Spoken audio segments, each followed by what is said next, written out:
What's up, everyone? Happy Friday! You made it. It's the Friday Live with Lauren show. I am Lauren, your host. If you haven't been here before, welcome. I'm so glad you made it. And if you have been here, you are the reason we get to come back every week. Thank you for showing up today. Please share the show. Let other people know that we are live right now. You all know I turn my notifications off so I can focus on you. So I don't know. Did LinkedIn tell you we're here right now? Let me know. And then tell us, where are you joining from? I come to you every Friday from Boca Raton, Florida. It is beautiful, but we have a cold spurt. It is like 72. So I know most of you don't think that's cold, but for Floridians, that's cold. So tell me where you're joining us from. And while you're doing that, I'm going to tell you that I have an extra special guest today. This is someone that I met on LinkedIn in July, right around my birthday. And we connected, and I think we really clicked over hospitality and just really got to know each other. And I'm stoked that he agreed to come on the show. I didn't think he would agree. Last week, he did some like LinkedIn news thing. This week, he's on the Friday Live with Lauren show. I'm so excited. Everybody say what's up to Chris Kowalewski. Hi, Lauren. Good afternoon, everybody. I am so excited you are here. 72 degrees, and you want us to feel sorry for you. I'm freezing. I have a blanket. It's 72. It was 51 when I woke up, to be fair. But 72 is the high today, and it is windy. And you don't have to feel bad for me, but my little Floridian flip-flop feet are cold. I was in Jacksonville this morning. It was 42. No, thank you. I am not into the 42-degree weather. That's not for me. I think if I ever moved, it would be south to an island. Well, if you move south, you would have to go to an island. I'm not sure you can get much further south than where you are. That is true. There's plenty of little keys down there, but I do think I'll end up on an island one day. All right, I'm going to start seeing who's here in the chat. But while I see who's here, Chris, could you please just tell everybody a little intro about yourself? Let everybody know who is Chris Kowalewski. Sure. I'm not sure I was ready for that question, but I should have been, right? Lauren, well, thanks. So I grew up in Pennsylvania, grew up in rural Pennsylvania town, Lock Haven, Pennsylvania, really center of the state, and stayed and went to college there, close by at Lock Haven University. And then when I graduated, I kind of did the opposite, moved to New York. I moved around from New York to Baltimore, to Chicago, then back to New York, and then Charlotte. And now I live in Bluffton, South Carolina. My office is in Charlotte still. And the great thing about what I do at Compass, head of sales, chief growth officer, I sit on the North American board as well. I just get to meet a lot of great people and travel to some fascinating places that probably wouldn't have done on my own. So it's been with the company. It'll be 37 years next August. And it's just been a terrific run. And so that's me. That's you. There's so much more. That's just so brief. But thank you for joining us and coming Sure. on the show with us. I want to just point out the fact that you have had a 37-year career at the same company. And it's not crazy. I think it's actually very impressive. It's not something that you see much anymore. And I know that's something that we talked about. I love the fact that we're going to talk about this on the show today and how you can be the obvious choice to move up in your company and how you can really excel where you're at, because you don't have to move around to be successful. And you're really proof of that. No, it's true. And it's common where at Compass, you visit us and you'll meet a lot of people with 20, 25 plus year careers. And the average tenure in our sales organization is nearly 10 years. So it's great. It's generationally diverse from associates, teammates of mine that are just out of college all the way to their mid 70s. And I think that's the coolest thing about the company, because the life experiences, the viewpoints, the you get some. I have a group of I call them my generational mentors. They're all in their 20s, and 7 of them, and we'll go to dinner every couple of months now. And I learn so much from them than I do from a lot of people. So it's, for me, it's fascinating. The work is fascinating. We operate in pretty much four disciplines: sports, entertainment, education, healthcare, and corporate services. So we cover the gamut in hospitality and contract, food service and catering, and support services. So it's a really, really cool business focused on day-to-day hospitality. Oh, and hospitality is just in my blood. So I'm so excited you're here and the topics we're going to have today. Really quick, I got to say hi to everybody in the chat. We got Lisa Dean joining. She says hello to you as well, Chris. Have to Hello. say hi to my parents who show up weekly. Thanks, Mom and Dad, for being here. Wow. Mark, yes, it is cold in South Florida. It was this morning. Got Pennsylvania in the house. Very cold for you. Tom is in Boston. We have some people joining from Georgia. What's up, Denise? Troy is in Richmond. We got Shannon from Got a Idaho. bunch of colleagues are showing out. I love it. Indy, Beth. We got Gregory in New York, Charlotte, Anna, Lisa, Oklahoma City here. Unnaturally warm. What is unnaturally warm, Lisa? I need to know. Because for me, 50 this morning was unnaturally cold. We got more Charlotte. Hi, LinkedIn user. I'm sorry, I can't tell who you are. That's like a privacy setting thing. Tracy, Ian, look at all this. We got so many awesome people showing up. Maryland. Okay, 35 degrees. I think that wins right now. Gregory's got 25 degrees in Canada. Whoo, y'all. Okay. And Mark is still wearing shorts, but long sleeves in Florida. You're crazy. Brooklyn in the house. We got Atlanta, Scottsdale, Long Island. Okay, everybody, y'all are really showing up, but we got a lot of topics, so we're gonna jump into them. Chris, are you ready to get going? My challenge is I don't think we're going to sell anything this afternoon because I think the majority of my teammates, colleagues are on your show. Well, that's awesome that they're going to learn something today, and it's only an hour. I'm humbled. No, I'm humbled. More my heart. It's worth it. And y'all, if you are watching and you haven't been here before, not only are you here to support Chris, but I'm going to let you know you showed up to the right show, because if you see above me, I have an official gifting sponsor called Sendoso, and we get to give out gifts on this show every week for free for you just tuning in. So today you can comment #Sendoso to be entered to win. Today we're going to give away Unreasonable Hospitality, the remarkable power of giving people more than they expect. Chris, you said you've read this. You like this book? It's fabulous. Great read. I think that this is going to be really good, especially I have some people in sales watch on my network who aren't in hospitality at all. So if any of you read this, I think you could really learn something. And if you are in hospitality, it's just always great to have that refresher, get back to basics of why we do what we do. So comment #Sendoso. You can win this. You do have to be in the United States. And with that, Chris, are you ready to get going? Sure. All right. Absolutely. Can't wait. First topic of the day is people over everything. I think this is a big philosophy for you. I think this is probably how you've grown into the leader that you are and the position you're at Compass. But at the end of the day, what does it mean to you to really put your people over everything? People are super important, first and foremost. I mean, that if you surround yourself with the right people, the right teammates, you'll accomplish amazing results. And I mentioned, the average tenure being nearly 10 years, Lauren, which is a bit unheard of in a selling space. And certainly today, right? There's a lot of movement. There was a lot of movement during the pandemic and post-pandemic. But I think, you have to be really good to everyone and be really good to people. And if you work really hard to make their jobs easier, which I try to do, they'll stick with you. And again, you can accomplish great things together. So I work really hard at that. I think one of the amazing facts about our organization, the past 2 years, we've had 12 individuals who left the organization that came back. So that's a rarity. I think that's a nice compliment to the people involved in the organization and what we try to set out to do. But I also believe we just try to change people's lives for the better. Bigger opportunities, better opportunities, growth, personal development, professional development.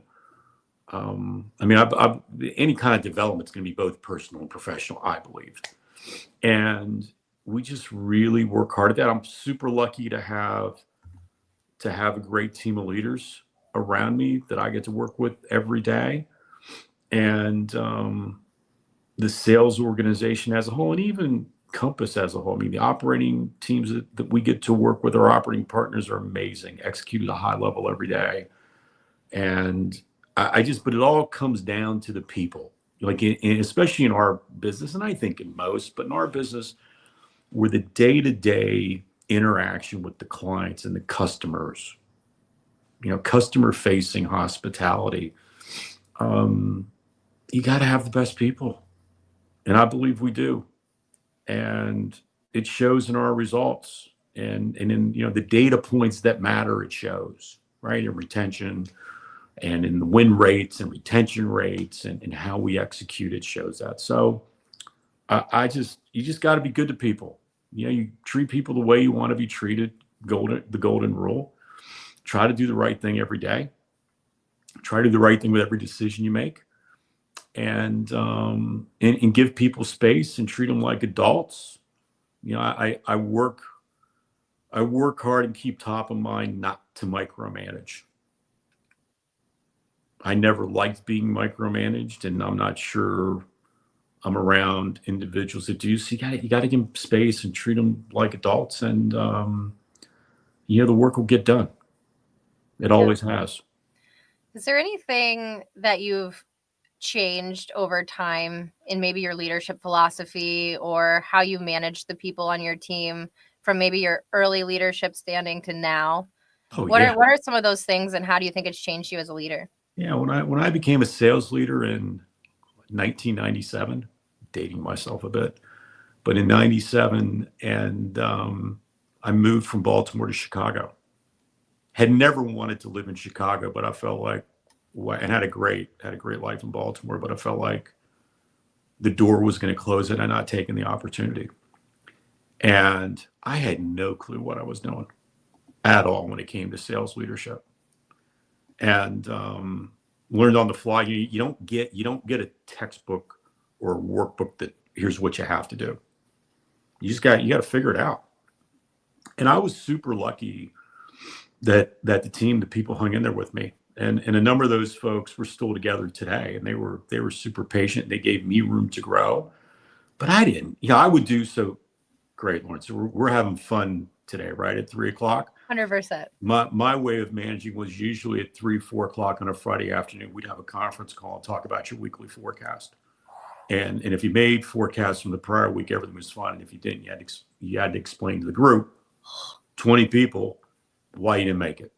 Oh, that's a Friday afternoon I'm looking forward to. That was a lot of fun. I shocked everybody that, surprised everybody just didn't leave. But, they gave me time to figure it out. We figured it out together, and didn't have a lot of patience back then. Wasn't very smart in how I managed or led, but I figured it out, and I had some great mentors along the way. And I had the opportunity in 2010, 2011 to go to Duke to grad school and focus on leadership, and just learned a lot about myself, most of which I knew I had to make some changes to my style, my mindset.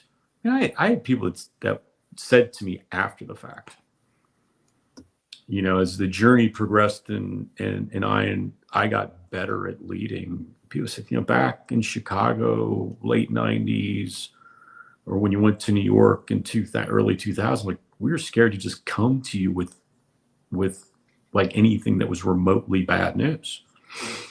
That's that'll shake you up. That'll humble you, and that's a bit heartbreaking. That's the effect that you have on people. And I've always tried to impress on the ones around me. Like, when someone hears your name, how do you want them to react? Do you want to bring a smile to their face? Or you want them to, like, run the other direction? Like, you're coming down the hallway, you want them ducking in the washroom, or you want them you want a warm, friendly greeting and stop for a minute to say hello and chat. And I just learned a lot myself through the journey, to where, it prepared me for the last 10 years, take it 15 years to just be better and to build an organization that a lot of us are super proud of to be a part of. We're super fortunate. So, but yeah, your career's not linear, right? You know, your career, even life, it doesn't go a straight line. It's not linear. There's a lot of ups and downs and bumps. And you just hope you surround yourself with the right people, the right mentors. People are going to tell you what you need to hear, not what you want to hear. And, you know, I've had that. I've had that in my life. My parents were great. Were just terrific role models for me. To this day, they'll tell me what I need to hear, not what I want to hear. They will humble me. Talk to them every day, and they can humble me like nobody's business. And you know, they just get it. And you know, a lot of the lessons that I've taken forward comes from growing up in central Pennsylvania and being around family and my parents, and just a lot of hard work to get where we're at today. You have to embrace the grind, and I think with success comes a lot of embracing the grind and resiliency. So that was a big learning experience. Going through the pandemic was a big learning experience, right? I mean, my CFO and I were talking this morning, Dan Barlow and I, and we were saying, you know, you go back to 2019 when like we were in the office 5 days a week. You know, we're in the office now Tuesday, Wednesday, Thursday, and you know, we may go back to 4 days a week at some point, and a lot of us are there 4 days a week when we're in town. But you know, I remember we're there 5 days a week, and you'd be leaving Friday at 5:30, and right, Yeah. like, I hey, will what's going on for the weekend? I will say I got to come to your office, and I mean, I would go 5 days a week if my Yeah, office looked like that. it's pretty cool. It's good. It's a great It's more than spot. pretty cool. It's And, incredible. and Just so y'all know. oh, it's fabulous, and I give the exec team credit for making it that way and making it enjoyable. And now we have, you know, in the last year or so, we have Megan Carlo. Love Megan Carlo. Embrace the grind. Starting a trend. Fabulous. She is fabulous. She's a great success story in our organization. And yeah, that's somebody y'all want to connect with on LinkedIn is Megan Carlo. She's amazing. Megan, go connect. And so, but you know, now like in last year, we put in pickleball courts. So we have this parking garage. So on the top deck, we got pickleball courts, basketball courts. So I didn't see all that. Monday afternoon, I'm in the office about 3:30. This pickleball game breaks out with like 30, 40 people. That would have never happened before. I was just disappointed I didn't get invited. Y'all, why didn't you invite Chris to pickleball? I'd be easy win for some people too. I get beat. They'd be running me around all over that parking garage. Oh my goodness. I want to say Mark did comment. He said that he did have a micromanager. It was not fun. And he said if he wouldn't have, he would have left. I think that's really, really indicative to the culture. You'll see with retention. We're going to talk about that soon, but I see that, Mark. And Gregory says micromanage equals death of your business culture. Yes. I don't know anybody who would voluntarily say they like to be micromanaged. No. I don't think that's a thing. No, that's like, do you like pain? No. No, we do not. No. Okay, so in the sense of people over everything, there's one other thing I want to touch on that you said that really stuck out to me. And it took me a long time to really get this in my career, but it was when I became a leader that really worked to make the lives of my employees better. And obviously you can't do everything. It's a job and it's work, and that's why you get a paycheck, people.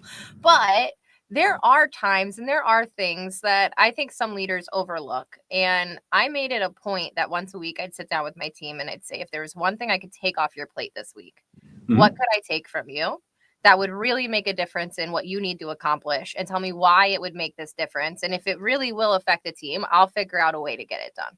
And we would have those conversations on a Monday to set up your week of what can I take if I can, right? We can't every week. I'm not always going to be able to add 5 different things to my plate from 5 different people, but it was something that I really worked towards. And they all knew that every Monday we were going to have this conversation.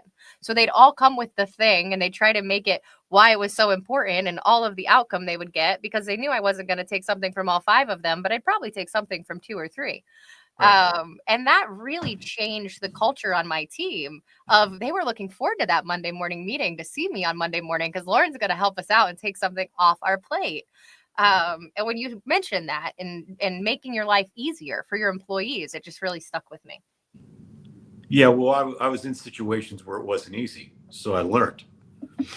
Exactly. And I joke with the team now, if I had the support resources, and we just have some amazing support teams, finance, sales enablement, creative, and if I had what we have now, I probably would have never gone into sales leadership. I'd have stayed in sales and just rock and roll. I can't tell who this is, but it says leaders who micromanage often need training and support. They micromanage to appear busy. I agree with you. Chris, as somebody who I'm sure you've had a leader underneath you before who's been a micromanager, how do you support someone through this and help them develop out of that micromanagement phase? Great question. And I'm trying to think of a situation. There's been a few, and typically you learn about it, right? If the turnover is systemic, because we don't, I mean, our turnover is less than 6%, which is again amazing. So if you have some individuals, some leaders who it's systemic with the turnover, you start looking at why, and you start talking. And I'll talk to most everybody that leaves, and you will learn things about micromanaging trends when it comes to, whether it be CRM or whether it be kind of day-to-day calendars and want to know every minute where they're at and what they're doing.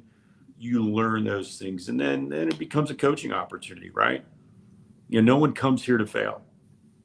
So you got to try, you got to try to help them and coach them and open their eyes and show them ways and examples of the right way, and how they can tailor their style, that you don't need to be, because candidly, the ones who do that, it's miserable for them.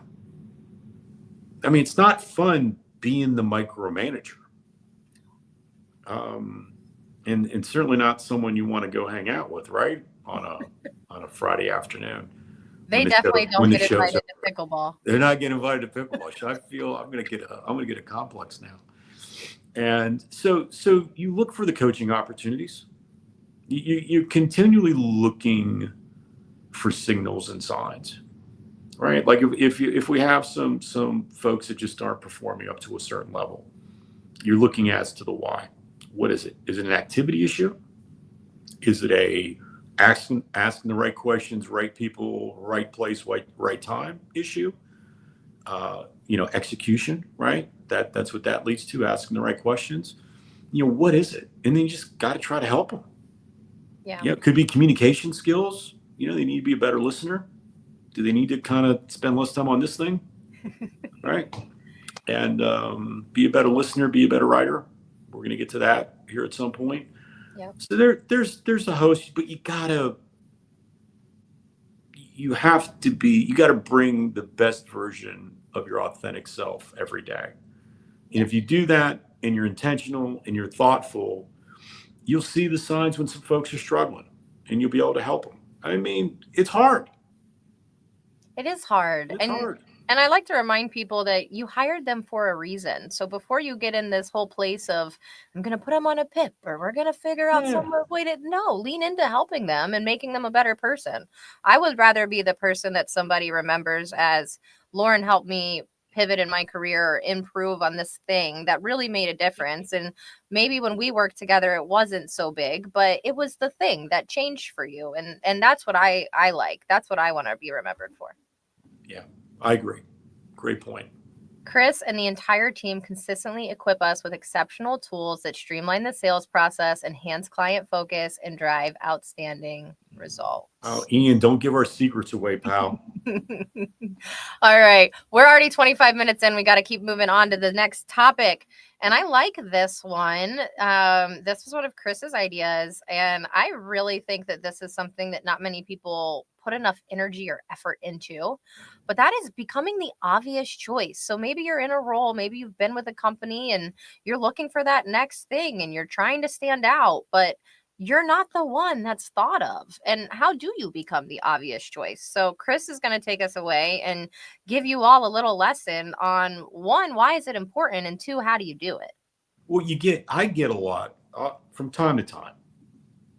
I get the comment, how do I raise my profile? Because I want to progress in the organization. Like there's not enough opportunities. I want to progress. How do I raise my profile?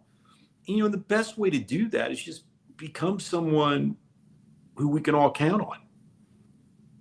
Like if you have a reputation that you can be counted on and that you're going to deliver, regardless of your role, if you just put your head down and do great work, which was always my philosophy. I was passed over for this job in 2013. And I was told that I had to become more political, which was so anti me. Because that annoys me to no end because you could see it from a mile away. And I just think it's so fake. And I'm a big believer if you bring the best version of your authentic self every day. And, growing up, even in college, I was very introverted, super introverted. I had a hard time. I'm sorry. I wouldn't know now. Yeah. I tell this story. People are like, no, but it was really hard for me. It's hard for me to make friends. It was hard for me to get, not that I don't want to get a little racy on here, but trying to get a date for like the junior prom or the sophomore ball wasn't exactly the easiest thing for me because I just had a hard time, in the social circles. And, I think it snapped somewhere through college or early on in my career. But I was never into the political aspect, right? I just never into the fakeness of it. There had to be authenticity and the best version of yourself every day. And I was just kind of like, I'm just going to try to do great work and deliver great results. And if it's not good enough, then so be it. And I got passed over and I was not happy about it. And some of the coaching I was given was you got to be more political. I was like, well, that's not going to happen. And I just continue to put my head down and do really great work and be good to my teammates and be good with everybody in the company. And then 10 months later, the opportunity came up again and I was picked. I was asked to take it on like in less than a day. Like I was asked to take it. And I was told the reason why I was asked to take is that when I didn't get it 10 months ago, I didn't throw my toys in the corner. Yep. Everybody was watching. You handled it like an adult and a pro. And you know what? Made the mistake 10 months ago, but want you to take it. And the rest has been, it's been a fabulous journey and couldn't write it any differently. But to become the obvious choice, I just think it's as simple as being someone who can be counted on, being a really good communicator, being a good teammate. And if you do all that, you become known. Yeah. Like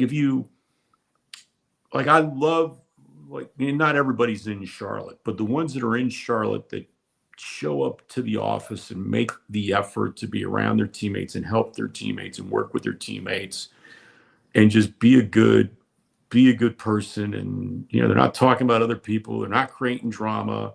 They're not being political, bopping all around the building. It's people notice that. So you want to be somebody who individuals want to work with. When the chips are down, who do you want around you? And when that happens, and I think it's also important to communicate, like, what's your next goal? What's the next role you got your eye on?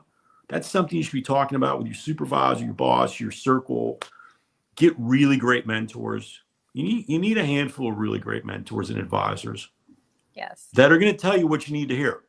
Yes. Anyone that asks me to mentor them or for advice, hey, happy to do it. But straight up, rule number one is Rule number one is be on time for everything we set up. Rule number two is I'm going to tell you what you need to hear, not what you want to hear. And if you're going to have a problem with that, tell me now, because I don't want it to be a debate. Get it out. Yeah, I just don't want it to be a debate. And this is about just making you feel good, because you got folks, they need that pat on the back. They need to be told how great they are all the time. And that's not the real world. No, it's not. We did get a question. Gregory wants to know, how can you stand out when you have people always cutting you down? I'm the king of nice people finish last population. What do you think about nice people finish last? Well, I think I'm nice. I think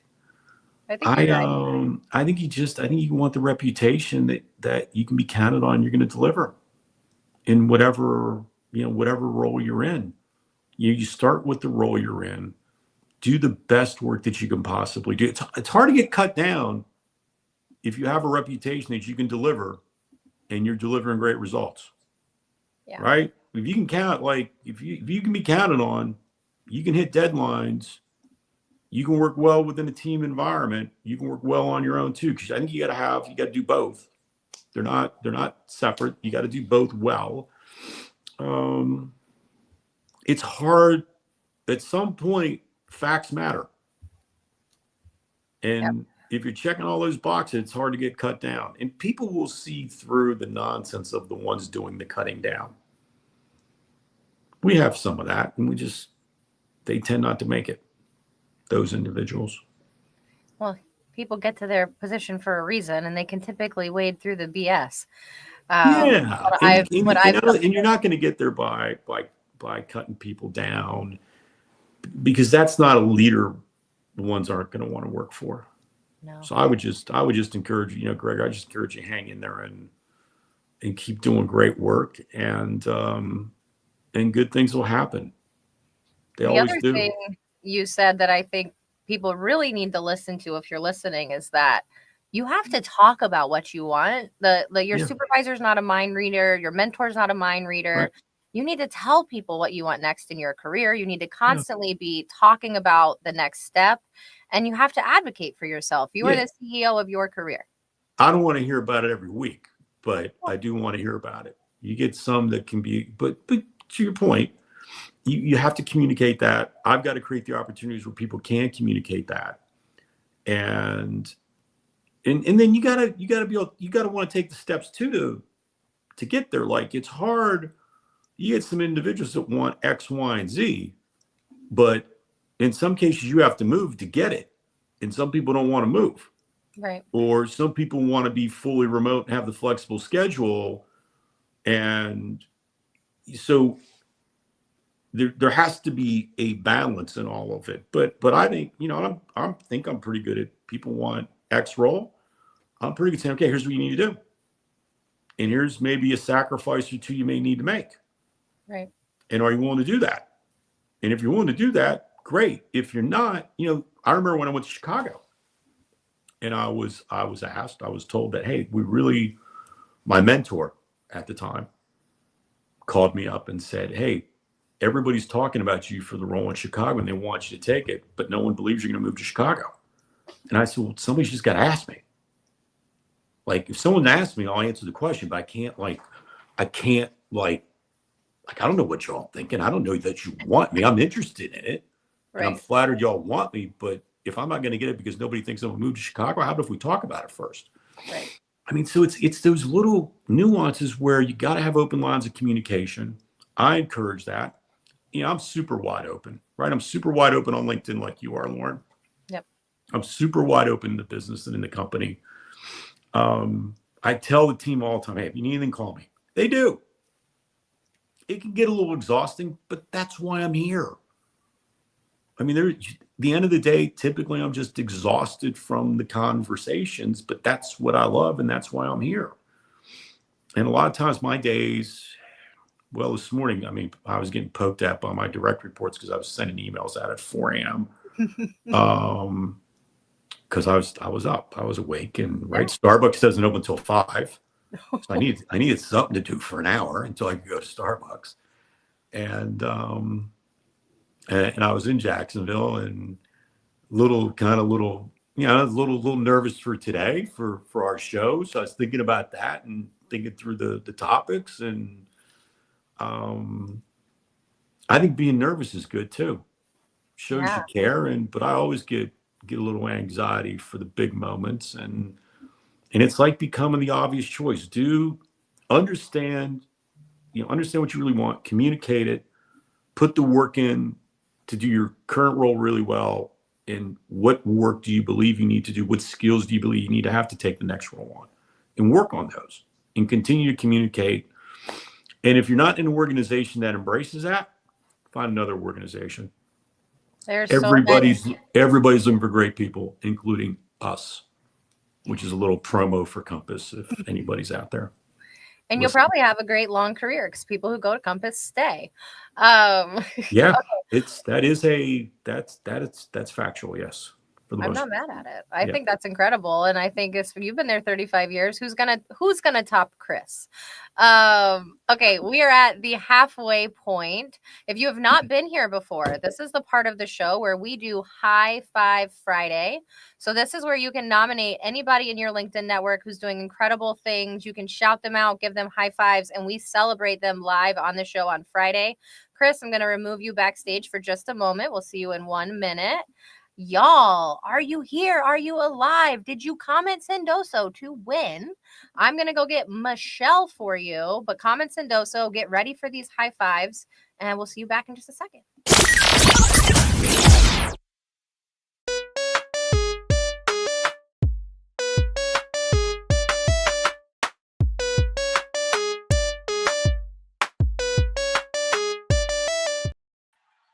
Hey y'all, happy Friday. Everyone knows it is my favorite day of the week. Although, every day is as good as you make it, right? Super excited to break down some of these high fives for y'all. And as Lauren mentioned, anyone can nominate someone in their LinkedIn network. You can nominate your mom if she's on LinkedIn. Shout out to our moms who are #1 supporters of the show. But let's dive in. So first, we have Micah Hauser for Linda Comerford. She's so positive and such a loyal friend. I can't wait to see what is next in her journey. Next up, we have Andrew Gibbs for Joe Fontana. Joe and I connected over a humor-filled volley journey, all of it probably, of dad jokes and bad jokes. Unbeknownst to Joe, this was all while I was at a low point mentally in my job search. His simple, straightforward, and sometimes face-palming humor makes me laugh and frequently gets me through my tough days. A million thanks and a big high five to Joe. Next up, we have Jody for Jamie. Had an interview this week and she's been making great videos to keep fellow job seekers pushing through, saying what others are thinking but afraid to say. Jamie is awesome. If you are hiring, definitely consider adding her to your team. Last but not least, we have Gregory for Ashley for being my sounding board and keeping me grounded and letting me know that it's okay to be different and to be who I am. I also love her yoga video posts on this platform. I'll have to check those out. But thank you, everyone, as always, for participating. We love sharing the wins. We love seeing the high fives and just bringing a little positivity on Fridays. Thanks, Michelle. Happy Bye, Lauren. Friday. Bye. All right. We have 20 minutes left. We have 2 more topics. I gotta get Chris back out here so that we can get everything done. Hello. We got lots of happy Fridays coming in. And somebody commented on your glasses earlier, but now we got to comment on Michelle's glasses too. So everybody's just digging the glasses. I think I got to get some glasses. Man. Okay. So, here we go. I'm getting Stanley Tucci vibes with those shades. I knew there was a comment about your shades. Oh, nice. I am. I'll take that compliment. There we go. I love it. All right. If you are just joining us, we have already talked about people over everything and becoming the obvious choice. So if you want to hear it, you got to go back after the show. We have 2 more fun topics. This one, I think Chris is like the king of talking about because, as he said, I mean, what's your retention rate at Compass? You have like 6% turnover, I think you said. Yeah, we're less than 6%. That's insane. Really good. That's insane. Super proud of that. So I think everybody always talks about what's the company culture like. I don't think that there's a great answer to that. But I think that if you look at how many people are staying and how long they're staying, the trajectory of how they're moving inside the building, their career paths, I think that that's really the biggest way to speak to a company's culture. And I think a lot of the things that you've said today kind of mimic that. What do you think about the retention and Compass's company culture? I mean, it starts at the top. We've just had really, really great leadership at the CEO level and all around the organization. And again, I go back to, if you look at the results speak to the people and the culture and how we minimize the turnover, and how we're so focused on the people and creating the best opportunities for our people. I think we create life-changing opportunities for a lot of folks. And when you do that, people are going to stay. I mean, that's not, it's just not something that we talk about, brag about. It's something that we do every day, and it's super important. And we are neurotic about the details and trying to make everyone's job easier throughout the organization, not just in the sales organization. We've worked really, really, really hard across the company to do that. And how do we leverage technology within the business, and how do we just simplify processes within the business to make everybody's role? Because if you do that, you increase the quality of life for everyone. You give people the balance that they need and they seek. And I do believe that if you give individuals great opportunities where they can carve out a great career, a great life for themselves and their loved ones, and they have balance. And again, balance isn't a linear thing either, right? It's not the same every day, every week. Some days it's a little bit heavier on the work. Some days it's a little bit heavier on the life and the family. So, but you just have to put people front and center, and it's hard to do, right? It's hard to do it every day, but you got to work really, really hard to create those opportunities and treat people the right way and the way you want to be treated, and not compromise your standards on that. No matter how tough things get, you can't compromise your standards on that. And even during the pandemic was really hard for us, because it was the only time in the company ever that we had to furlough people. It was the only time.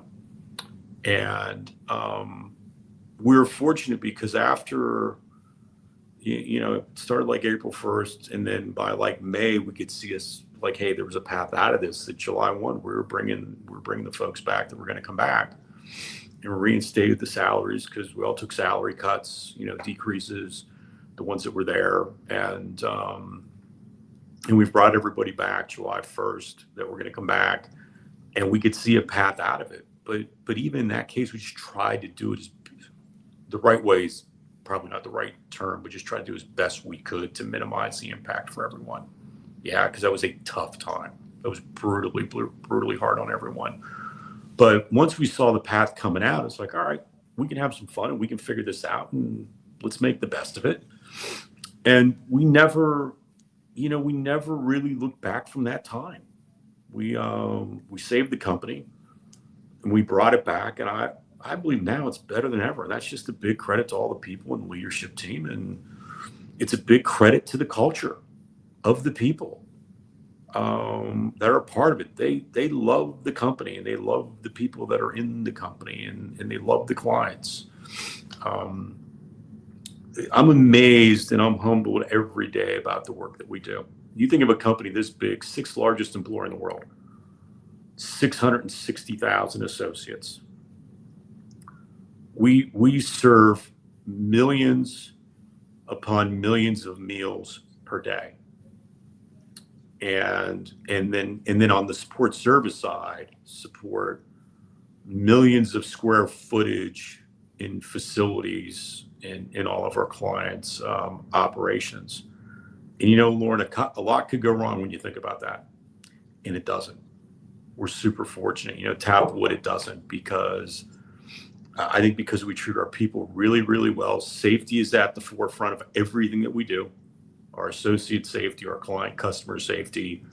And when you put that at the forefront and you treat people really well and you give them opportunities and try to make it better for them, great things are going to happen. Yeah. And that's our organization. And the thing that you said that I think some people skip is you said you don't compromise. Yeah. You do these things and you don't compromise. And I think that some organizations get to the point where they're growing so quickly or something happens and things shift and here's the compromise, and it's a slippery slope. And maybe there's some leaders who are watching today who they're having issues with their retention and their company's culture isn't what they want it to be. I know that we've said that it is work and it is hard to put people first, but if there's somebody watching, what's some actionable takeaways that maybe you could really start to turn around your team, especially moving through the holidays? I know over the holidays, people go home and visit their families, and not for Compass because your retention rate is so high, but many companies come back after the holidays and find a few of their employees are resigning because they've decided other things are more important. How can we lean into and really support our employees and really work to turn this culture around if a company's struggling? Start by talking with them all. That's a good start. Talk with everybody. Ask them how. Ask them what you got to do better as an organization, as a leadership team. I mean, we do that a lot. I mean, we just do that a lot. We travel around to different parts of the country, and we'll talk with the teams. Just what do we really need to do better? And we have, I'll do a lot of podcasts with the group, opportunities for them to ask questions. And again, I'm wide open, and I'm lucky too. The leadership team I work with, they're wide open. So the team knows they can pick up the phone, call us, talk with us. If they're in Charlotte, come visit. I try to impress upon everyone. I'm always sad when like the teammates come to Charlotte and I see them there and I didn't know about it, only because I'm like, hey, if you're in town, we grab a coffee, we chat. You want to grab dinner, grab lunch, whatever. Because I don't get to see them that often. Right. And I enjoy getting the time with them and learning, but you have to be super curious. I think as a leader, you have to be super curious. And you also have to want to know what needs to be fixed and what needs to be changed to make it better. Some don't want to be bothered. If you don't want to be bothered, that's fine, but you're probably going to get the team that you deserve then. And You're going to have high turnover. You're going to have challenges. So it's as simple as just asking people. It really is. And then take positive action, take thoughtful action, and do your best to make it better. And if you can't, tell them you can't. And have some reasons why. Communication is key. And you just rolled us into our last topic, which is communication skills, understanding the true value in your career. Y'all, communicating. I don't know why so many people are so scared to pick up the phone and have the conversation. And we've become this generation of people who live behind a screen and let me just text you. I hate to text. If my friends who are watching will all tell you, I do not like to text. Just call me. Let's get the conversation over with. Let's have it. Let's be done with it. Yeah. I have like a 3 text rule. Like we get to the third one, I'm picking up the phone and calling because I just can't. There's no point. I just can't. I can't do it. I just don't have that you and I are similar in that regard. But when it comes to communicating, I think that this is a skill that, one, not many people practice throughout their life. We get comfortable communicating with a few people, but we don't always put ourselves in positions where, like, let's be honest, when was the last time, if you're watching this, let me know, when was the last time you took a job interview and you didn't have any nerves at all because there was, like, come on, we don't communicate enough with random strangers. We don't talk to people that we don't know. We don't practice that ever. I do because I just love to learn about new people all the time. And I'm the weirdo on the airplane who's chatting up the person next to me and the person's in the headphones like, can you just leave me alone? I want to sleep. But I want to know your life story and where you're from and everything about you. I think that the communication is so important, and it's really a skill that I think more people need to master. But when it comes to your career, Chris, what are the things that people are missing out on, and what are the skills that they could really gain if they work on their communication level? You mentioned the job interview, and I was thinking, Lauren, I can't remember the last time I had a job interview for myself. It's been a long time. It might go back to 88. It might. I wasn't alive then. Thanks. You know what? Yeah, thanks. I might just come on. I might turn the camera off now. Kinda But throw no, it on the communication side, to me, communication skills are three components. Can you listen well? Can you write well? Can you speak well? And the writing part might be the most underwhelming now because of these things, right? Because we're so used to sound bites with our thumbs and texting, you mentioned earlier. And you need to work at all three and become proficient and great at all three. I think if you really, really, really want to be great, if you want to become the obvious choice, you got to be a great writer, great speaker, great listener. It's not 2 out of 3, 1 out of 3 don't win. It's got to be all three. And nothing annoys me more than if we're in a meeting or if I'm interviewing someone and they don't have anything to write with. Whew. There's times I've given them I'll wear out legal pads. I'll give them a legal pad and a pen and say, here, you're going to need to take some notes. Because if you're not, we can stop now. And I hope you have some questions to ask. Because if you don't have any questions, that's not good either. And but it just, you have to work at all three. And there's great, right? You can take online courses to become a better writer. I took creative writing through college. I did. All of my coursework was writing emphasis. I was an economics major. I started out in aerospace engineering. I couldn't pass physics. Fun little fact there. I actually flunked rocket science. Oh, at least you tried. You know, my advisor pulled me aside. Dude, you can't pass physics. You can't do aerospace engineering. That defies all logic. So I went the economics route and went into sales. So what can I say? But I took everything writing emphasis, and it taught me, right? It was a hard way to learn, but I did it the right way. And there's courses I've impressed upon some of my teammates. Hey, maybe we'll get you signed up for some coursework, college level coursework, creative writing. Let's just do that. They'll get better, and they like that. We work with an organization all on speaking. Excellence in speaking is what it's called. They do a great job. How to use hand gestures, how to dress, how to listen appropriately, how to respond, listening with the intent to respond, right? That's a novel idea, but listening with the intent to learn, not respond. Sorry. Because everybody's one of my bad habits early on in my leadership career, Lauren, was I'd ask somebody a question, they'd give me the answer, and before they'd finish their answer, I just cut them off because I didn't listen with the intent to learn. I just wanted to impress upon my ideas on everyone. That wasn't great. That wasn't novel. I wasn't learning anything. They weren't learning anything. They weren't getting anything out of it. So it's hard, right? I think suspending judgment is one of the finest arts.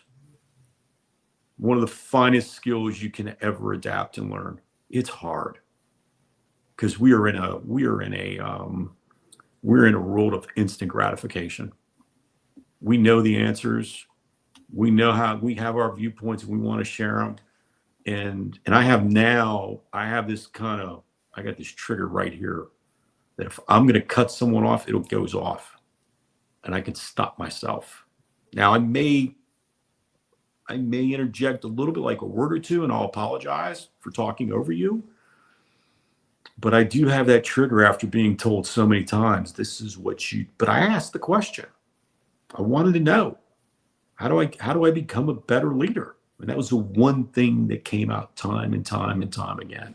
And that was painful for me to hear, but I gave everybody the kind of safe space to do that. But that's the communication skills. So you have to want to be first and foremost, you have to want to get better. And if you really want to get better, And if you want to do great things, be the best communicator that you can be. And that's not just talking.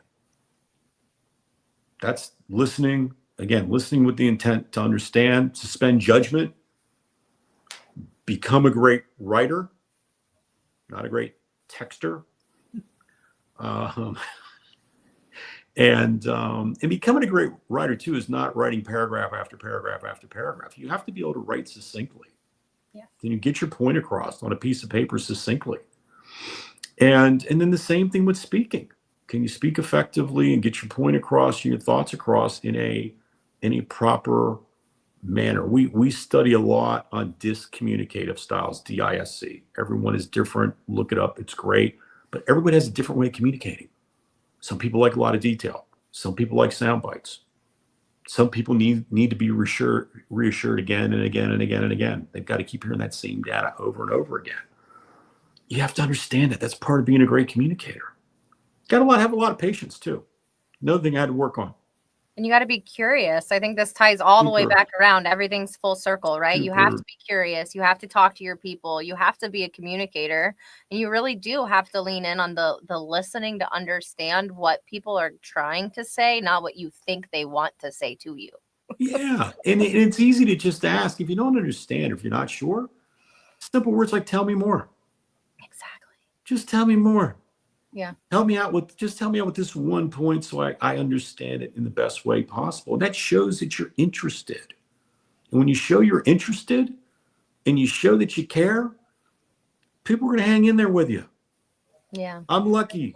Everybody's hung in there with me for 37 years. I mean, I'm not sure I could go anywhere else. I mean, not sure anybody else would want me. From the people who are showing up here, people love you and you do have a great community. Chris was like, I don't know if the Compass people are going to be here on a Friday afternoon. They're all here, Chris. I didn't say, I said, would anybody show up on Friday? Don't. Well, no. I didn't say my colleagues. No. To be fair, I was talking about the fact that I have a set crew. You can kind of see in the comments, I got a set crew who shows up every Friday. So we weren't singling you out. We were just talking about the additional guests joining us. We did joke about the 3 p.m. time slot. And I'm like, is anybody going to show up this afternoon? Yeah, a ton of people showed up. Great. We still have, so we're going to do the giveaway next. And then we have my favorite part of the show, which is the fun Friday fact. Don't go anywhere. But this is your last chance. You can comment hashtag Sendoso to be entered to win your own copy of Unreasonable Hospitality, the remarkable power of giving people more than they expect. So let's draw for that. And then we will come right back and you will all hear Chris's fun Friday fact. All right, we had 27 entries. Who's it gonna be? I don't know. Anna, Troy, Jody, Beth, Lisa, Denise, I don't know. Gina Marie Smith. Here we go. Congratulations, my colleagues. Gina.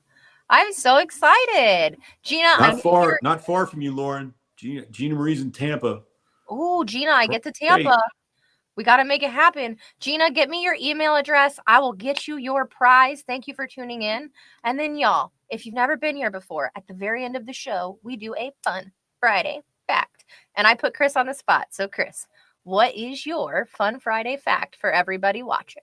The aerospace engineering wasn't enough when I failed physics. No, well, we know you're not a rocket scientist. Enough humbling. So when I graduated college, I left rural Pennsylvania, went to New York, and I worked at Sing Sing prison. And I was not incarcerated. I worked at Sing Sing prison. I was in a partnership. We bought the 9.5 acres of land in the warden's mansion at Sing Sing prison, and we built 93 condominiums on the Hudson River with a great view of the prison. What a great view of the prison. Okay, I would have never. And we sold them all in 2.5, 3 hours. Sold them all on a Saturday morning. Oh my goodness! Were you selling them? No. Yeah, I did everything. I did some ops, did some sales, did some marketing, did everything, purchasing, payroll. It was cool. It was a cool job. I was like the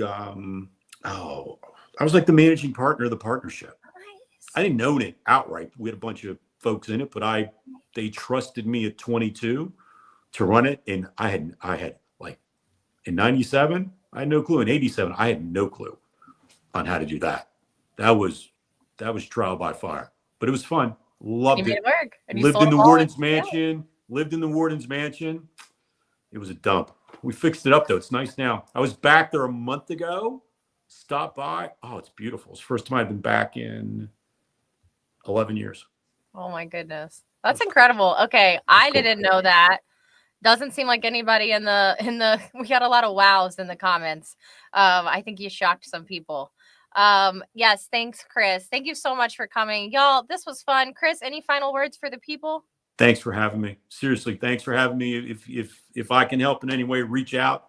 You can find me on LinkedIn. I'm wide open, and appreciate my Compass teammates and crew for showing out this afternoon. Have a great weekend. Have a happy Thanksgiving, Lauren and everybody. Thank you. Y'all, this was fun. You know what I always say? If you didn't like it, don't come back.